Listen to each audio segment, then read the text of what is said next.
one time in the third set as well, where he just caught fire and was swinging away, and that's what happened. But I didn't I didn't panic. So it was one set to go. I could have very easily lost that set in a tiebreaker, so it was all good.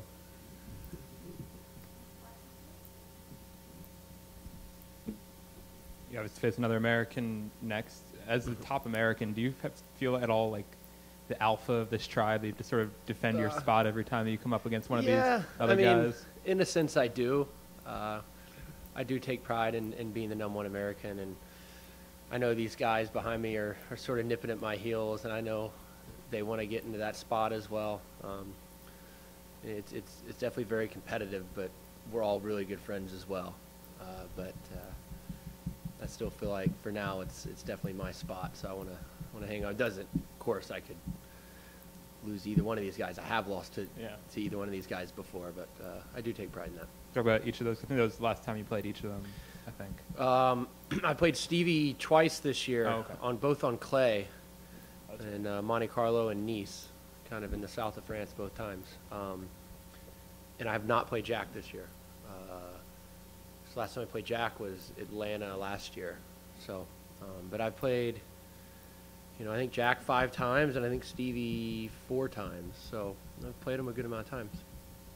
So your coach is currently Justin Gimelstob. He's known for having a big personality. What is your relationship like with him, and how does that work?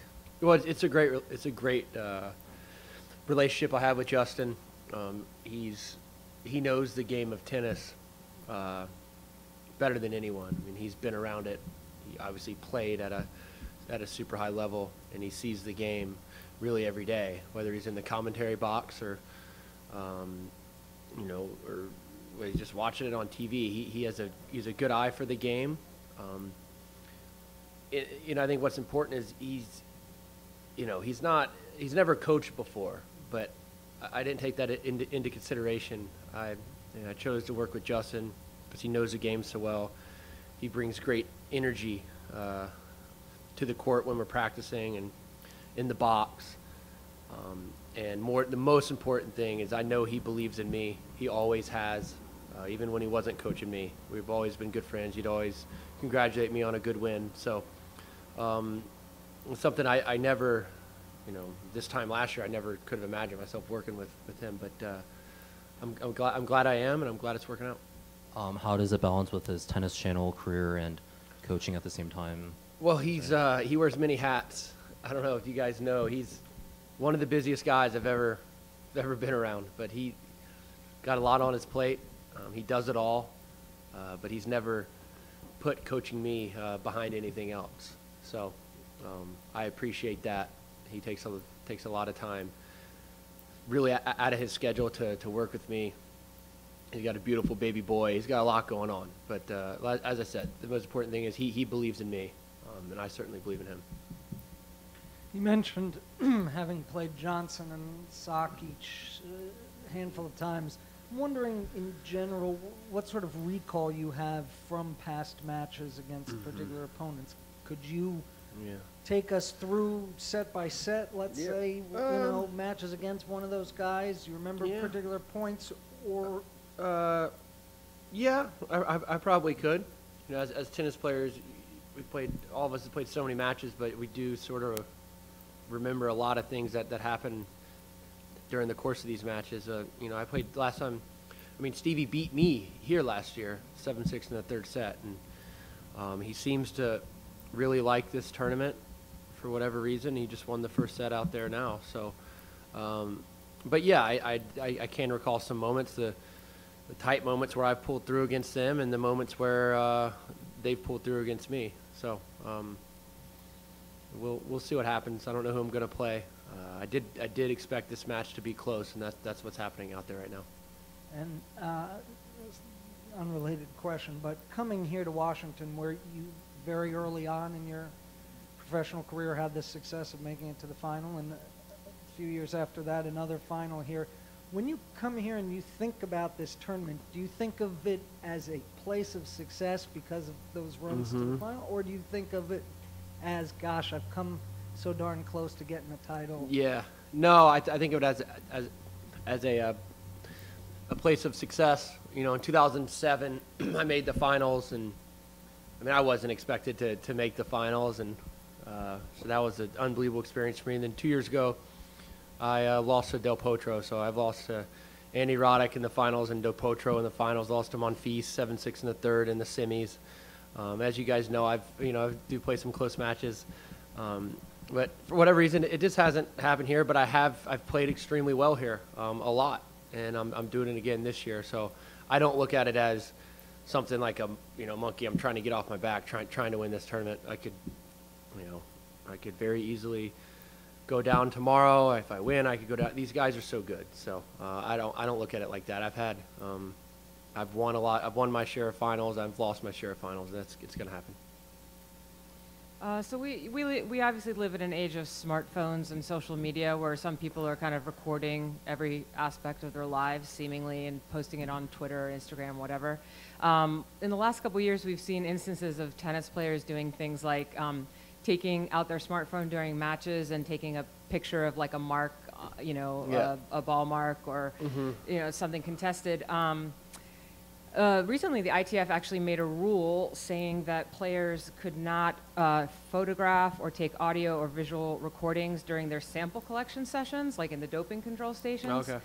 So I'm wondering, knowing what you know about what goes on in there and that sometimes there can be misunderstandings and stuff like that, does it seem weird to you that the ITF would tell players that they can't record their own sessions where, like, it's your business, kind of? No, I don't think so. I mean, to me, that's something that you put your trust into the system, whether it's the ITF or USADA. I've never thought about recording it all or taking a picture of anything. I've never had anything to worry about. Maybe some alcohol in my system. That's about it. But when I had my 30th birthday party, they came the next morning at 6. So.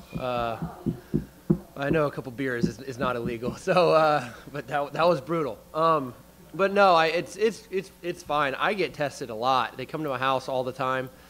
At 6 in the morning, they come between 6 and 7. I hear that doorbell ring, and I swear every time I just gone to the bathroom and took a leak too. So, and then I'm watching SportsCenter with these people for 3 hours until I can go to the bathroom again. But no, it's all. I've never thought about doing that. I do trust the system, and it's good that they're checking up on us. Have you ever tweeted about one of those visits or taken a picture? I did one time, and I regret it. Well, the two different agencies, they came within 20 minutes of each other. There was a mishap there. I think I tweeted. They didn't. They tweeted at USADA or something like they didn't write me back. But I shouldn't have done that. That was stupid. It was a long time ago. But I had 2 drug tests within 20 minutes of each other, 2 different companies. ITF and USADA, so that was pretty interesting. Yeah. You mentioned Justin's different hats. Was it weird for you when the hats overlap, like when Justin interviews you on TV, or when he's commentated your matches on TV when he's other places? Yeah, I know he did. From the outside, that seems weird, but I don't know if that's weird for you. Yeah, it's definitely different. Doing the interviews with him here, that's fine. I think. He hasn't been with me every week. I know he called my match against Nadal in Monte Carlo.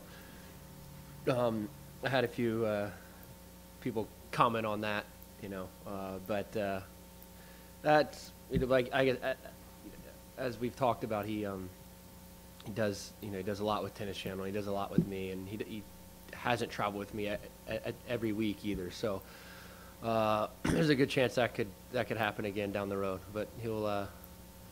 It's good to know that he's on my side.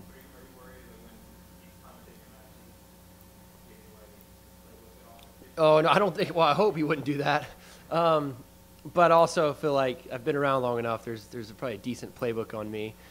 I like hitting my serves out wide at 30-40, but no, I just hope he sort of stays down the middle and doesn't laud me too much out there.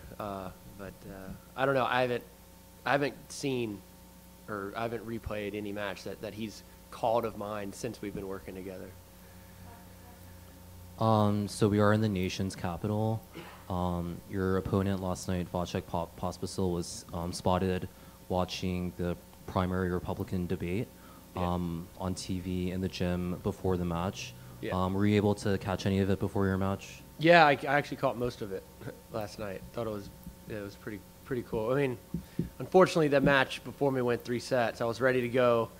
It was good for Jack, of course, but then I hunkered down and caught some more of the debate. It was better. I figured, don't really want to watch so much tennis when I'm getting ready to go out there and play at midnight. So it was fine. Yeah, a lot of the trainers and the massage people were watching it. It was pretty interesting.